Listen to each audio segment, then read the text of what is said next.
Yeah. No, I mean, it always sounds like this could be so easy. Like we could just make this happen. What kind of challenges do companies run across when they try, like they create a program and they try to roll it out? Where do they get stuck and fall down?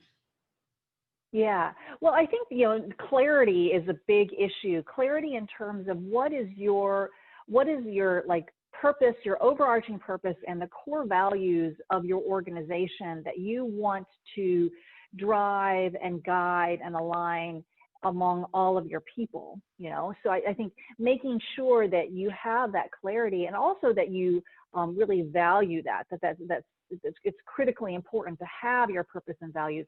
And then the same thing with customers is to be very clear about what is the kind of customer experience you want to deliver, and specifically what is the unique customer experience that you want to deliver. Because there's a certain baseline of customer experience that now all customers, and particularly in this pandemic, just kind of have an expectation that you're going to deliver on certain things. Like your website is going to have these certain search features, you're going to have the multi-channel pickup order, service, et cetera, all that stuff.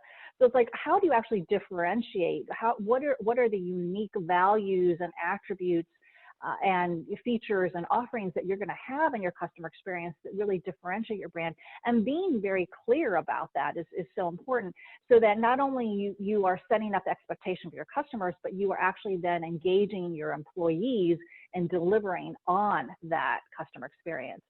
So, one of the things I always say is that I think most companies these days probably have some sort of process for thinking about and designing their customer experience. And there are many tools out there, from segmentation and personas and journey mapping and sentiment analysis, all this stuff.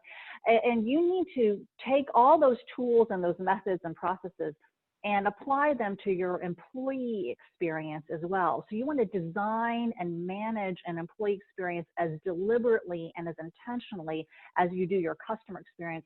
So again, your employees actually get a sense for what is the kind of experience we're creating, what is the kind of culture that we have at this organization, and how can I then bring that to life in the customer experience. So I think, without understanding the importance of clarity, understanding the importance of uniqueness and differentiation, and then deliberately designing your employee experience to deliver on that, those are some of the things, those are some of the steps or the things that organizational leaders need to embrace in order to achieve this fusion of brand and culture. So I can't help but think about the measurement side of this, because every time I think about orchestrating a customer experience, I think, well, how do we know we're actually hitting the marks that we want? How do we measure that? And so it strikes me that if you're trying to measure a healthy fusion of the customer experience and the employee experience, that it might have an equity component to it. So the way we oftentimes think about measurement is through customer equity, which is often related to how often people come back and buy, and they have a choice. Do they come back to you? Are they re-engaging with you? And that's part of the picture. Is that kind of equity measurement, or is there a measurement to go to that pulls on employee equity and brand equity to pull through together and say, how well are we doing this? Yeah, that's, I love this question, this line of questioning, because it's something that I haven't put a lot of definition around in terms of employee equity.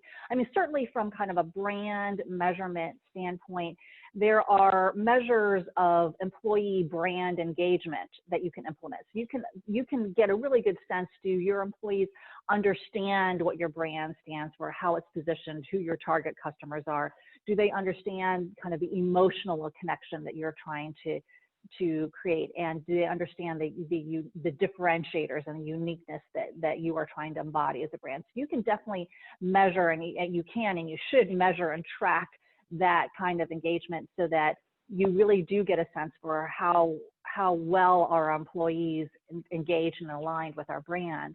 But I think what you're bringing up, Allison, is a different like set of metrics, or kind of this new area where you might take like almost like an employee lifetime value approach to your employees and really figure out, and I'm not just talking about employee productivity, because I think a lot of companies will say, whatever, we have X amount of employees, we have X amount of revenue, this is the productivity. But really trying to understand, what is the employee contributing in terms of value to our organization?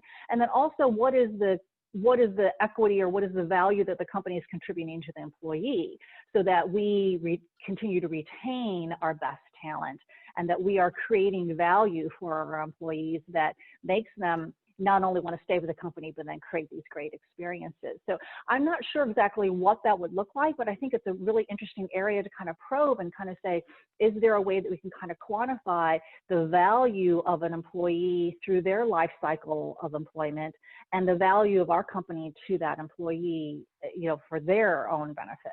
Yeah. Maybe that's something we should talk more about at some point.